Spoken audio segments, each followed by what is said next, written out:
चुप मुंह बंद रखो।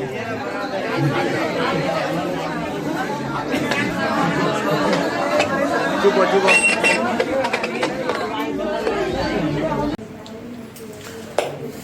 चलिए तो शुरू करते हैं। आज जो है किसान जमींदार और राज्य की बात करेंगे। किसान जमींदार और राज्य, ये 8वां चैप्टर हिस्ट्री का पूरा कंप्लीट इसमें हो जाने वाले हैं टोटल। यहाँ पर देखिए एक चीज और बता दें कि आपका जो है ये 7 बजे से जो है ये लाइव क्लास जो है चलता है और सभी बच्चे जुड़ जाएंगे 7 बजे से जो लाइव क्लास चलेगा इसमें, ठीक है ना। ये एग्जाम जो है 2022 की बात नहीं है, यहाँ पर जो है ये 2024 की बात करना है। यहाँ पर जो है 24 हो जाएगा, ये 2024। हालांकि ये पूरा वीडियो है, पूरा का पूरा देखेंगे तो इसमें जो भी है रिपीटर्स क्वेश्चन भी मिलेंगे आपको टोटल का टोटल। चलिए तो आगे शुरू। ये जो देख रहे हैं आप लोग 7 बजे से जो है एक चीज बता दें कि इस टाइप का जो भी एनिमेशन टाइप का बना करके आपको समझाया जा रहा है, जो मेन पॉइंट ऑफ व्यू में देखेंगे तो इसको कंप्लीट करते चले जाएंगे और पूरा आपको याद हो जाएगा। पूरा चैप्टर एक ही वीडियो में कंप्लीट हो जाने वाला है। देखिए पहला तो हम देखेंगे कि उस समय 16 से 17वीं सदी के दौरान हिंदुस्तान में करीब 85% लोग गांव में रहते थे और आज भी लगभग वही बातें हैं। ज्यादातर लोग गांव में रहते हैं, ठीक है ना, क्लियर है। तो ये जो देख रहे हैं ये उस समय की बात बता रहे हैं कि हमारे यहाँ जो है 16 से 17वीं शताब्दी के दौरान जो है हिंदुस्तान में करीब 85% लोग रहते थे। इसमें कुछ बातें आपको देखने को मिलेगा उस समय। देखिए कुछ पॉइंट ऑफ व्यू उसके बाद बुक में देखते चले जाएंगे। मुगल ग्रामीण समाज के बारे में जानकारी प्राप्त करने का स्रोत। एक बहुत ही इंपॉर्टेंट क्वेश्चन आता है आईने अकबरी, और आईने अकबरी जो था लेखक इसका अबुल फजल, ये आपके दिमाग में रहना चाहिए, बराबर पूछता है 10th क्लास में आपसे भी ये प्रश्न था कि आईने अकबरी जो है ये अबुल फजल के द्वारा लिखा गया। ये पुस्तक जो देख रहे हैं ना आईने अकबरी, ये अबुल फजल के द्वारा लिखा गया था। इस चैप्टर में आपको वहां की सिंचाई व्यवस्था, वहां का मुखिया का चुनाव, ग्राम पंचायत, टोटल का टोटल आपको कंप्लीट इसमें मिल जाने वाला है, ठीक है ना बच्चे। देखिए यहाँ पे आता है सबसे पहला बात कि यहाँ पे देखिएगा कि मुगल राजधानी से दूर के इलाकों में लिखे दस्तावेज आईने अकबरी अबुल फजल के द्वारा जो लिखा गया। एक चीज और देखेंगे, ईस्ट इंडिया कंपनी के दस्तावेज। इन सब चीजों का वर्णन एक एक करके हम करते चले जाएंगे, इसको देखेंगे तो कंप्लीट हो जाएगा, ठीक है ना। चलिए थोड़ा सा इसमें देखेंगे सिंचाई और तकनीकी की बात करें। उस समय की सिंचाई और तकनीकी की बात करें तो देखिएगा वहां पर कैसे होता था सिंचाई। तो जमीन की बहुतायत, मजदूरों की मौजूदगी और किसानों की गतिशीलता की वजह से कृषि का लगातार भयंकर गजब, वहां कृषि गजब होता था। देखिए उस समय खेती की प्राथमिक उद्देश्य, देखिए लोगों के पेट भरना था, इसलिए रोजमर्रा के खाने की जरूरत जैसे चावल, गेहूं, ज्वार आदि फसलों को सबसे ज्यादा हुआ जाती थी। जिन इलाकों में प्रति वर्ष 40 इंच से ज्यादा बारिश होती वहां चावल की खेती होती थी। लेकिन आजकल 100 सेंटीमीटर से कम होगा तो चावल की खेती नहीं होगी। वहां परंपरागत खेती की जाती थी। परंपरागत खेती क्या कहते हैं, जैसे वैज्ञानिक तरीकों से नहीं होती थी, हाथ से ही या पुराने जमाने के औजारों से खेती की जाती थी।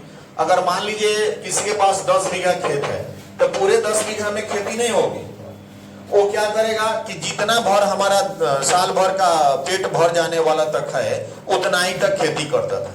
इस समय की सिंचाई व्यवस्था, खेती, यहाँ के रहन सहन, यहाँ के खान पान, इन सारी चीजों की व्यवस्थाएं जो है इसमें आपको ये नाम ही है। देखिए यहाँ जैसा कि आपने देखा इसका नाम ही जो है क्या है, इसका नाम ही है, देखिए इसका नाम क्या है, कृषि समाज और मुगल साम्राज्य। जमींदार, किसान, जमींदार, राज्य, कृषि समाज और मुगल साम्राज्य, इसी के बारे में कंप्लीट आपको मुगल साम्राज्य के बारे में। तो आपने जो मुगल साम्राज्य की बात किया तो उसी के ये जो है आपको सबसे पहले ये जानकारी मिला तो ये सबसे जरूरी था आईने अकबरी। इसमें पूरा का पूरा डिटेल मिल गया। मुगल साम्राज्य के बहुत सारे अबुल फजल ने लिख दिया तो इसकी राजधानी, यहाँ के सारी व्यवस्थाएं आपको कंप्लीट मिल जाएगी। इसमें हम आगे देखते चले जाएंगे। पहले तो हमने देखा कि यहाँ की कृषि की बात करेंगे, सिंचाई और तकनीकी की बात करेंगे।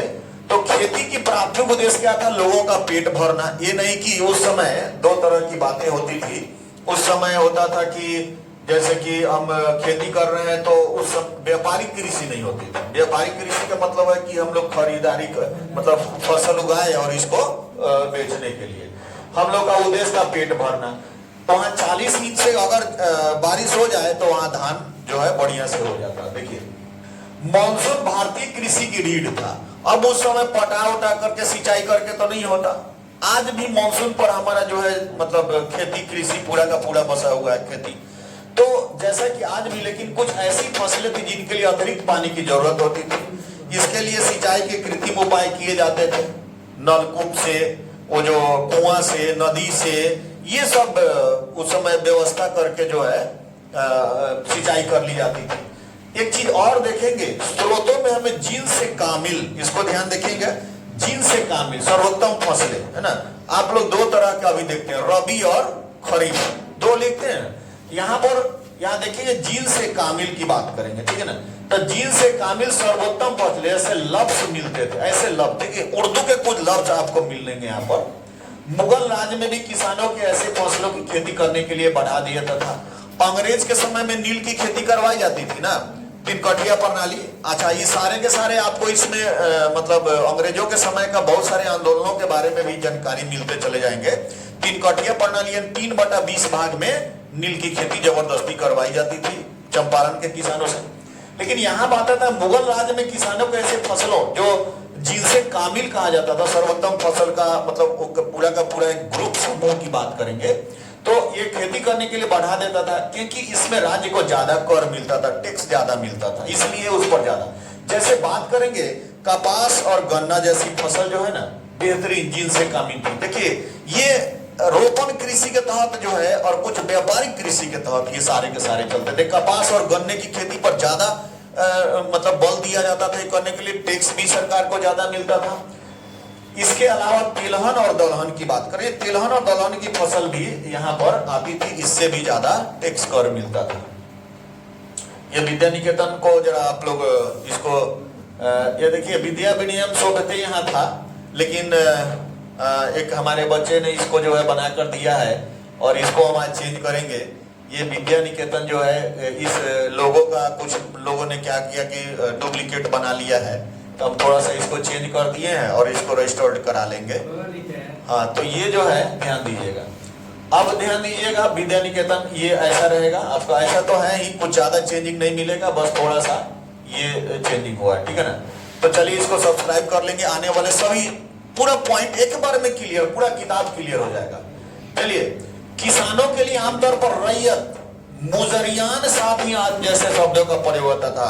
देखिए मुजरियान, किसानों के लिए रैयत, है ना, रैयत वाला व्यवस्था था। यहाँ पर शब्द का प्रयोग किया था। दो प्रकार के किसान थे, जैसा कि आपको पता है कि हमारे यहाँ उस समय की बात बता रहे हैं। दो प्रकार से, एक होता खुद काश्त, एगो पाही काश्त। दो तरह का, एक तो अपनी खेती करते थे और एक दूसरों की खेती करते थे, ये भी बात था। आज भी ऐसे लोग हैं कि कुछ लोग मतलब दूसरे के जा करके मजदूरी करते दूसरे खेत में। तो दो प्रकार किसान थे, एक खुद काश्त यानी किसान खुद की जमीन पर खेती करता था, और एक था पाही काश्त। ये पाही काश्त था ना, ये दूसरों के जमीन पर खेती किया करता था। इस वीडियो में आपको क्या क्या देखना है, तो जाति और ग्रामीण का माहौल, दूसरा पंचायत और मुखिया, तीसरा हो गया ग्रामीण दस्तकार व्यवस्था, ठीक है ना। दस्तकार बता रहे हैं जो हम लोग कुछ कुछ कटाई बुनाई, कताई बुनाई वगैरह करते हैं ना हाथ से, वो सब दस्तकारी के तहत आता है। कलाकृतियां जो हम लोग करते हैं वो सभी दस्तकारी के तहत आता है। तो दस्तकारी की व्यवस्था जो है ना, एक छोटा गणराज्य के रूप में भी हम इस पर बात करेंगे। चलिए सबसे पहले हम देखते हैं जाति और ग्रामीण माहौल। देखिए जाति और ग्रामीण माहौल, साफ करो तो इसको दिखाई नहीं दे रहा, समस्या हो जाती है। जाति और ग्रामीण माहौल की बात करें तो इसका जो है जाति और ग्रामीण माहौल कैसा था उस टाइम का देखिएगा। खेतों की जुताई करने वाले बड़ी तादाद ऐसे लोगों की थी जो नित समझे जाने वाले काम या खेतों में मजदूरी करते थे, कुछ ऐसे लोग थे, ठीक है ना। हाँ ठीक है। अब देखिएगा, देखिए तो कुछ जाति के लोगों गरीबी में रहने के लिए मजबूर करते थे, कुछ जाति के लोग गरीबी में रहने के लिए मजबूर किया जाता था। खेती लायक जमीन की कमी ना होने के बावजूद भी उनसे घरों का काम करवाया जाता था। जबरदस्ती ये सब कार्य होते थे। वहां भी कुछ मजदूरों को जो है त्रस्त किया जाता था। ये सारी बातें देखिएगा। देखिए मुसलमान समुदायों में हस्तालोखोरना जैसे नींव काम करने जुड़े इन्हें गांव का बाहर से बिहार में, देखिए यहाँ बिहार में हलाखोरना जैसे, देखिए हलखोरना, इसको हलखोर कहते हैं, हलखोर। ये हलाल खोरना नहीं। यहाँ एक चीज बात करें इनके बारे में, अभी हलखोर देख रहे हैं जो गंदगी साफ करते हैं, है ना। तो नीच काम, जैसे अब मान लीजिए, अब तो क्या है कि अगर लैट्रिन साफ करवाना हो शौचालय तो आपको जाना पड़ेगा उसके पास, जिसको हलखोर बोलते हैं, हलाखोरना। तो वो लोग बाहर में जाओगे ना तो अपना मोबाइल नंबर कहीं चिपका दिया रहता है, क्योंकि उसके घर आप नहीं जा सकते। उसका घर उस टाइप का होता है, जैसे वहाँ एक मोहल्ला टाइप का होता है जहाँ पर नीची जाति के लोग जो मानते हैं। तो उस समय की बात बता रहे हो, ऐसी बात। तो वो नीची काम में जुड़े हुए थे। वो हलाखोरना जो था ना, वो हलखोर जिसको हम लोग आजकल बोल रहे हैं, वो इस टाइप से जो जैसे आदमी नहीं, मतलब पशु मर जाते थे, या इन सबको उठा कर कहीं ले जाना, शौचालय गंदगी का साफ करवाना। गांव से बाहर रहते थे, ठीक है ना। एक होता था मल्लाह हजदाओ जो नाव चलाते थे, इसको मल्लाह हम लोग कहते हैं। उस समय जो है मल्लाह हजदाओ जो है नाव चलाते, इनकी तुलना दसों से की जाती। 17वीं सदी में देखिए राजस्थान के मरवाड़ में राजपूत और जाट दोनों किसान थे। जाट लोग और मरवाड़ दो किसान थे, परंतु जाति व्यवस्था जगह राजपूत नीचे थी। उस समय फसलों की भरमार थी, यानी कि खरीफ फसल और रबी फसल की बात करें तो सूखे इलाके और बंजर जमीन को छोड़ दिए ज्यादातर जगहों पर साल में कम से कम 2 फसलें होती थी। आजकल तो 4 हो जाती हैं, होती है। तुम लोग क्या जानते हो? जानते हो, खेती करते हो ना तुम लोग, साल में 4 गो फसल हो जाता है। हाँ चलिए, तो उस समय साल में 2 फसलें हो जाया करती थी खेती। जहाँ बारिश या सिंचाई के अन्य साधन हर वक्त मौजूद थे, वहाँ 3 फसलें हो जाती थी। 3 फसल उस समय भी हो जाता था, है ना।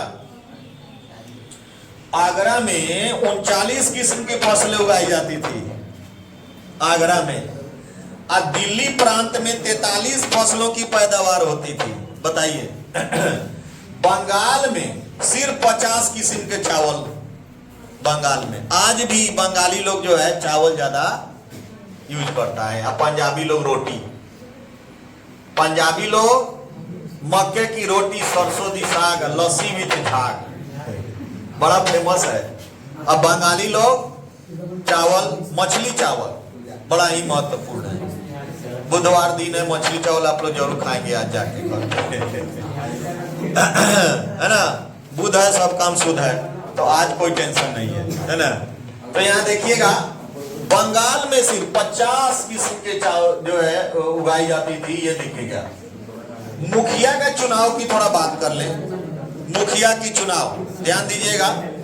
पंचायत का सरदार मुखिया होता था, आज भी ध्यान दीजिए, बात नहीं। पंचायत का सरदार कौन होता था?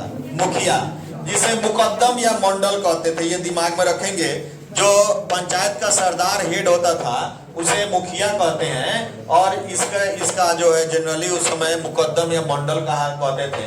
देखिए मुखिया का चुनाव गांव के बुजुर्गों के आम सहमति से होता था। चुनाव मतलब वोटिंग से नहीं होता था, बड़े बुजुर्ग लोग मिल जाते थे, आपस में बैठ करके सहमति, फलना को मुखिया बना दिया जाए तो उसको जो है मुखिया बना दिया जाता था।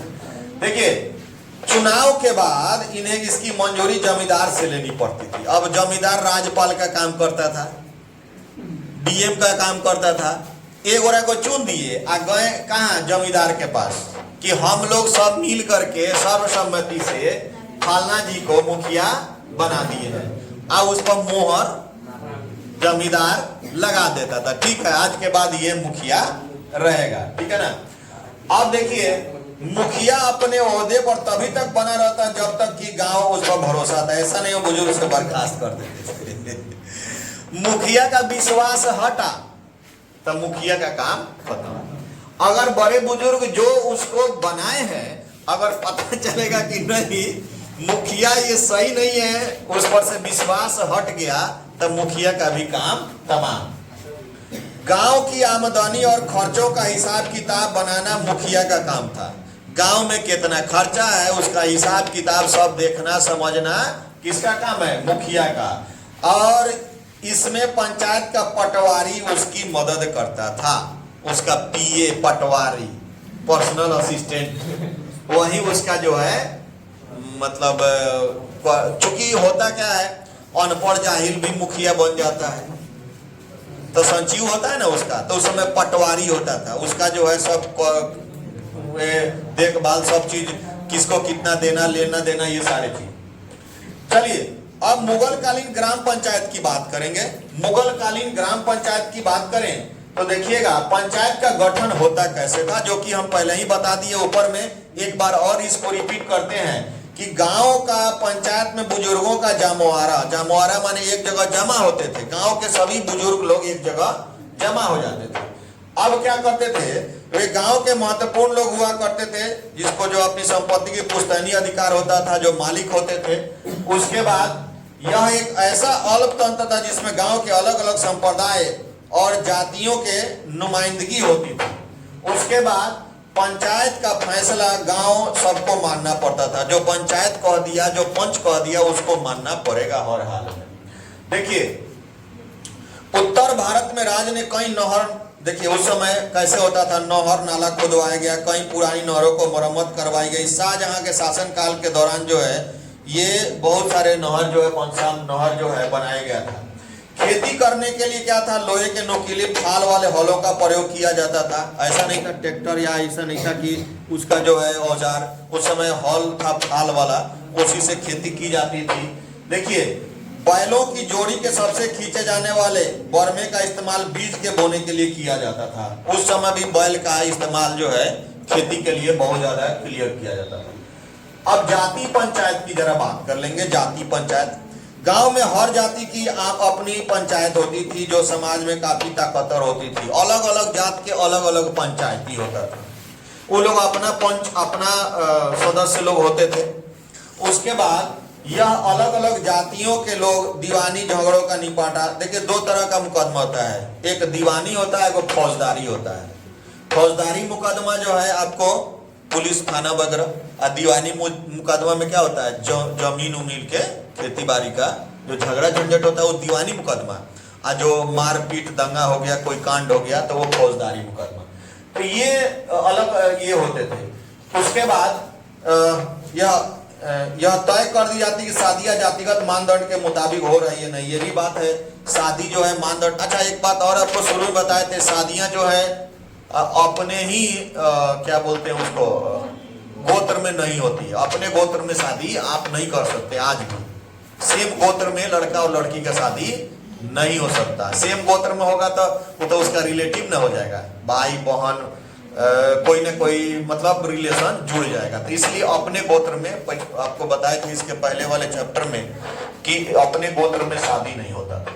चलिए जरा मुखिया महोदय का, मुखिया जी का काम धाम जान लीजिए, क्या करते थे मुखिया जी।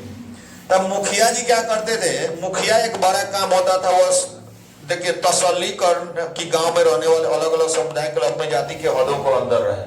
वो सबसे पहले कहते कि जितना जात के लोग अपना हद में रहे, डोम है अनुसूचित जनजाति के लोग अपना हद में रहे।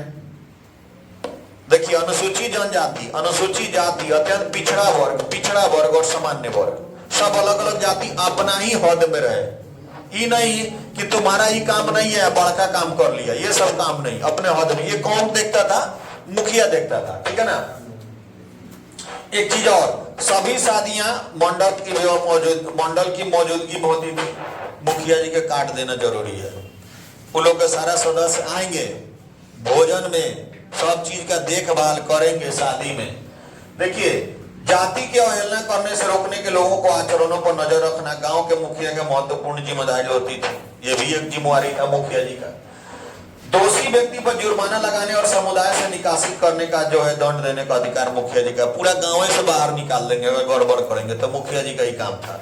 मुखिया जी ये भी कर देते थे, पूरा का पूरा उपाय कर देते थे। अब रही बात, देखिए यहाँ पर ये चैनल को सब्सक्राइब करते रहेंगे, देखिए और इसको शेयर बार बार कर रहे हैं, कर लीजिएगा। इसका रिपोर्ट ऐसा जो है कंटेंट आपको मिलता रहेगा। चलिए, आम खजाना। आम खजाना, अब खजाना की बात, खजाना की ओर चलते हैं। खजांची देखिए, पंचायत का खर्चा गांव के उस आम खजाने से चलता जिससे हर व्यक्ति योगदान देता था। वो खजाना होता था, वो इसे काम पैसा चाहिए ना मुखिया जी को, तो गांव से जो भी छोटा थोड़ा थोड़ा सब कोई देता था वो खजाना से काम चलता था। देखिए, इन खजानों से उन अधिकारियों की खातिरदारी की जाती जो समय समय पर गांव का दौरा किया करते थे। जो बाहर से आते थे ना, उसी से चाय नाश्ता हावी जावी वही पैसा से होता था। देखिए, इस कोष का इस्तेमाल बाढ़ जैसे प्राकृतिक आपदाओं से निपटने के लिए बड़ा बढ़िया काम है। इसका जो है प्राकृतिक आपदाओं से निपटने के लिए वो जो खजाना है ना, उसका इस्तेमाल होता था। समुदाय के कार्यों के लिए जो किसान खुद नहीं कर सकते थे, जैसे मिट्टी के छोटे छोटे बांध बनाना, नहर खोजना, ये सारे काम जो है उसी पैसे से किए जाते थे। ठीक है ना। अब बताते हैं एक छोटा गणराज्य के रूप में, इधर उधर जो भी है उसको पॉइंट बताते चले जाएंगे। देखिए, 19वीं सदी के कुछ अंग्रेज अफसरों ने भारतीय गांव को एक ऐसे छोटे गणराज्य के रूप में देखा जहां के लोग सामूहिक स्तर और भाईचारे के साथ संसाधनों और श्रम का बंटवारा करते थे। ये उस समय की बात है कि जब 19वीं सदी के कुछ अंग्रेज अफसरों ने क्या समझा कि भारतीय गांव को एक गणराज्य के रूप में देखा, छोटे गणराज्य के रूप में, जहां के लोग सामूहिक स्तर पर, है ना, भाईचारे के साथ संसाधनों का श्रम और बंटवारा करते हैं। आज भी वैसा ही हो रहा है, लेकिन यह बिल्कुल सही नहीं थी। जाति और जेंडर के नाम पर समाज में भेदभाव अधिक था, आज भी है। जाति के नाम पर और जेंडर, जेंडर माने लिंग, स्त्री और पुरुष के बीच में मतभेद आज भी है, उस समय भी था। देखिए, कुछ ताकतवर लोग गांव के मामलों पर फैसला लेते, और आज भी पर पंचायती कराना है तो वो आदमी जो नकुआ होता है गांव के, बुलाओ उन्हीं को, ताकतवर फाइनल वो डिसीजन जो दे देंगे वही डिसीजन होगा फाइनल। वही बात जो कह दिया राजा पूजे से न्याय वाला धंधा, है ना। तो कुछ ताकतवर लोग गांव के फैसलों लेते थे और कमजोर वर्गों का शोषण, आज भी कमजोर लोग का शोषण, न्याय करने का अधिकार भी उन्हीं को मिला हुआ था। दूसरा आदमी नहीं बोल सकता है। रॉलेट एक्ट हो गया इधर, ना वकील ना अपील ना दलील। इधर रॉलेट एक्ट लागू कर देता था लोग कि ये जो बड़े बड़े ताकतवर लोग वही न्याय करेंगे, यही सब काम करेंगे। चलिए, तो ग्रामीण दस्तकार की बात करें। दस्तकारी जो बात जानते हैं ना, इधर मधुबनी में, दरभंगा में दस्तकारी बड़ा मतलब मेन है। इसके तहत जो है मिथिला जो पेंटिंग वगैरह ये जो भी है, गांव में दस्तकार काफी तादाद में रहते थे। खेतिहर और उनके परिवार के सदस्य कई तरह के वस्तुओं का उत्पादन करते थे, हाथ से बनाते थे। देखिए, कहीं कहीं तो कुल घरों में 25% दस्तकार होते, दस्तकार। अब उन लोगों का पढ़ाई लिखाई नहीं, तो वही जो काम करते थे जो मतलब आपके माता पिता जैसे वो लोग करते थे, उन्हीं के बराबर वो भी किया करते थे। कभी कभी किसानों और दस्तकारों के बीच फर्क करना मुश्किल होता था, क्योंकि ऐसे समय में जो किस्म काम करते थे। देखिए, कभी कभी क्या होता है, किसान भी दस्तकारी का काम कर लेते थे और दस्तकार भी किसान का काम कर लेते थे, दोनों काम उन लोगों को कर लेते थे। आप भी पढ़े लिखते तब मान लीजिए कि पढ़ते भी है और पढ़ाते भी हैं कुछ लोग, तो समस्या हो जाती है कि वो टीचर है कि स्टूडेंट है। तो उस समय किसान और दस्तकार में खेतिहर और उनके परिवार के सदस्य कई तरह की वस्तुओं का उत्पादन करने से करते थे, जैसे मतलब रंगरेजी माने कपड़ा का रंग ना, कपड़े की छपाई करना, मिट्टी के बर्तन को पकाना, खेती के औजारों को बनाना या उनकी मरम्मत करना, ये सब दस्तकारी के अंतर्गत आ जाता है। कभी कभी जमींदार दस्तकारों की सेवा के बदले उन्हें रोज भत्ते तथा खाने पीने को दे दिया करते थे, जिनको जजमानी प्रथा कहा जाता था। उनसे काम करवाया जाता था, उनसे जो है उत्पादन करवाया जाता था और उनको कुछ भत्ता या खाने पीने का सामान दे दिया जाता था। उसको क्या कहते थे? जजमान, जजमानी। पंडित जी पूजा कराए, जजमान जो है जजमानी दे दिया, वो ऐसी बातें हो जाती थी। चलिए जाति और ग्रामीण माहौल की बात करें तो खेतों की जुताई करने वाले बड़ी तादाद में ऐसे लोग थे जो नीच समझे जाते या काम में खेतों में मजदूरी करते। कुछ जाति के लोग गरीबी में रहने के लिए मजबूर किया जाता, खेती लायक जमीन की कमी होने के बावजूद उनसे घर का काम करवाया जाता। देखिए मुसलमान समुदाय में जो हलफखोरना की बात करें, जो पहले ही बता दिए हैं, 17वीं सदी में राजस्थान के मरवार और राजपूत दोनों जो ये सब लोग रहते थे, उनकी जाति व्यवस्था राजपूत से नीचे थी। मुगल कालीन ग्रामीण पंचायत की बात करेंगे तो जो कि बताए थे ये पंचायत का गठन जो है यहाँ कैसे होता था, तो पहले बता दिए गांव के पंचायत बुजुर्गों के जमवारा होता था और गांव के महत्वपूर्ण लोग जो है वहां जाकर के संपत्ति जिसकी पुश्तैनी अधिकार होती थी, वे लोग बैठ करके मुखिया जी का चुनाव करते थे। एक ऐसा अल्पतंत्र है, गांव के लोग संप्रदाय और जातियों की नुमाइंदगी होती थी।